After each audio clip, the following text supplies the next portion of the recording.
Salam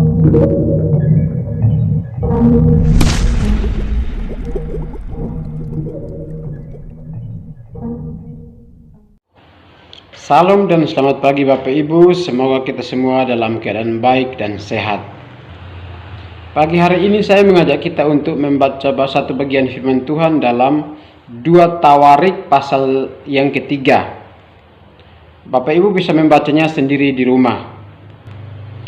Bagian firman Tuhan di dalam 2 Tawarik pasal 3 berbicara tentang pembangunan bait suci oleh Salomo sebagai seorang raja. Tema mengenai bait suci sebenarnya sudah diawali di dalam kitab Kejadian, yakni Taman Eden. Jadi Taman Eden itu didesain sebagai sebuah tempat yang maha kudus di bumi, dan Taman Eden itu adalah bait suci di mana Allah berdiam di sana. Itulah sebabnya ketika Adam dan Hawa melakukan pelanggaran terhadap perintah Tuhan, mereka diusir keluar dari Taman Eden. Karena Taman Eden adalah merupakan penggambaran bait suci di mana Allah berdiam di bumi. Di dalam 2 Tawarik pasal 3, Salomo ingin membangun sebuah bait suci yang besar sebagai satu tempat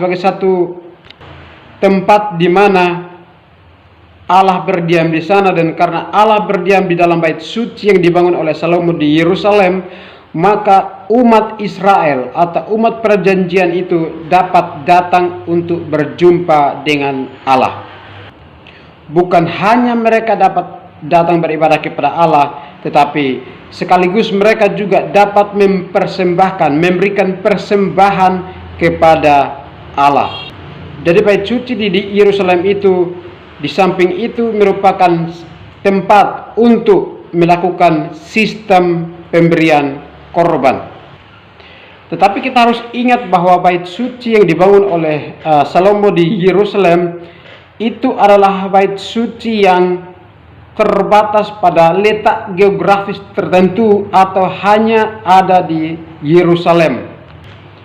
Dan bait suci yang dibangun oleh Salomo di Yerusalem itu merupakan satu nubuat, merupakan satu gambaran, dan nubuat itu akan digenapi di dalam perjanjian baru, yaitu di dalam Tuhan Yesus Kristus.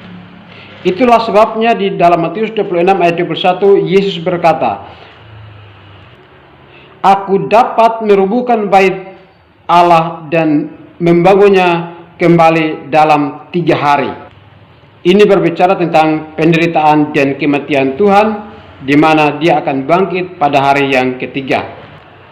Pada waktu Yesus mati, dikatakan di Matius 27 ayat 51 bahwa, "Dan lihatlah tabir bait suci terbelah 2 dari atas sampai ke bawah, dan terjadilah gempa bumi."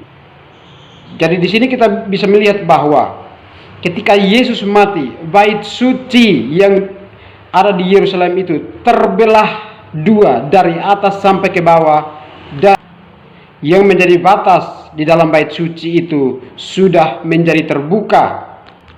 Yang tadinya bangsa Israel ingin beribadah, tadinya bangsa Israel ingin mempersembahkan korban kepada Allah, mereka harus mempersembahkan korban itu melalui para imam.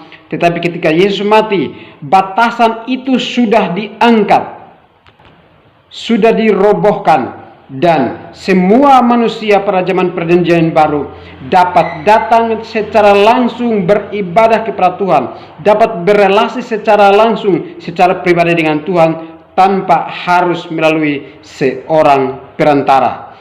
Yesus adalah bait suci yang sejati dan bait suci yang sesungguhnya bagi setiap kita yang percaya kepadanya. Demikianlah firman Tuhan ini, kiranya dapat menolong kita mengerti firman Tuhan dan kita melakukannya dalam kehidupan.